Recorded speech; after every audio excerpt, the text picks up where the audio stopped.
In a world of univariate analysis methods, machine learning techniques are often neglected in studying the neural correlates of language processing. In this video, we will demonstrate the possible advantages of applying decoding methods to analyze EEG data as an alternative or in addition to ERP analysis. Hi, I'm Tim Trammel. And I'm Natalia Khodayari. Welcome to our poster. To investigate the promise of decoding in language research, we applied SVM-based single trial decoding to EEG from a predictive priming study. It's important to emphasize that in the ERP world, we commonly decode across averaged ERPs rather than single trials. Single trial decoding is unique in that we do not need to average across trials. This prevents the smoothing out of possibly significant, finer-grained EEG details our decoder may reliably detect.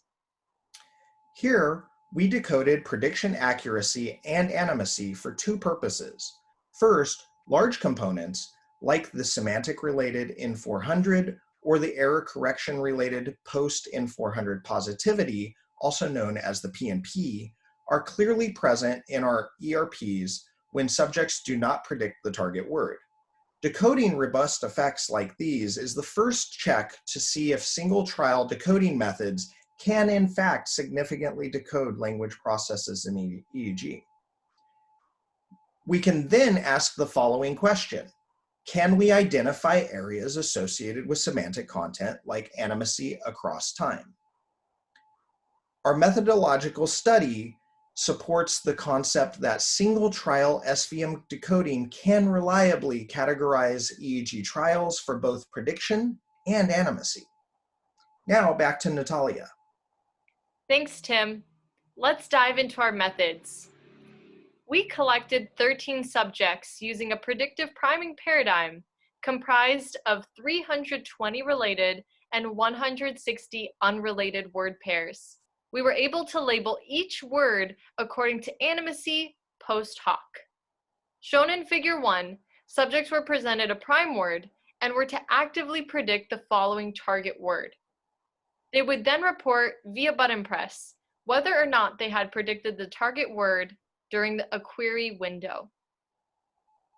To validate our expected lexical effects, we generated a grand averaged ERP comparing predicted related versus unpredicted related trials in both the prime and target epochs. Now to the exciting stuff, decoding. The poster goes into detail about our decoding methods, so I'll keep this concise. Our SVM method classified 500 time points across the -200 to 1800 millisecond stimulus-locked interval according to either animacy or prediction. We performed 10 iterations using threefold cross-validation. Our chance level in both conditions was 50%. We used a random sampling of trials for each larger condition to keep the number of trials equal across those conditions. We calculated statistical significance using a permutation method applied in prior EEG decoding studies. This allowed for multiple comparison correction and accounted for autocorrelation in the EEG data. Those are some detailed methods, excitingly paired with promising results. First, ERPs. Figure 3 presents our expected N400 and PNP effects, time lock to target onset. The prime ERP is not presented, but there were no differences between prediction conditions as expected. Second, we have our decoding results. Please note, we are displaying a time window of -200 to 1000 milliseconds due to insignificant decoding after 1000 milliseconds. Taking a look at figures 2 and 3, the decoder reliably categorized EEG trials according to prediction accuracy of the targets in 2 epochs, within 650 to 800 milliseconds. These epochs were decoded significantly above chance. Next, let's head on over to figures 4, 5, and 6. Here, the decoder reliably categorized EEG trials according to animacy of the targets in 3 epochs, within 200 to 500 milliseconds. This, too, was significantly above chance. So, what can we discuss about these findings, Tim? Well, that's a great question. Our results indicate that 1, our single trial SVM decoding method reliably classified EEG according to our prediction accuracy of target words within our priming paradigm. And 2, our decoding method was able to reliably classify EEG data according to animacy.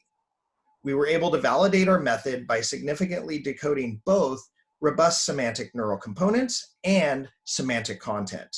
These promising results provide a critical first step into investigating the power of single trial decoding within the world of language research.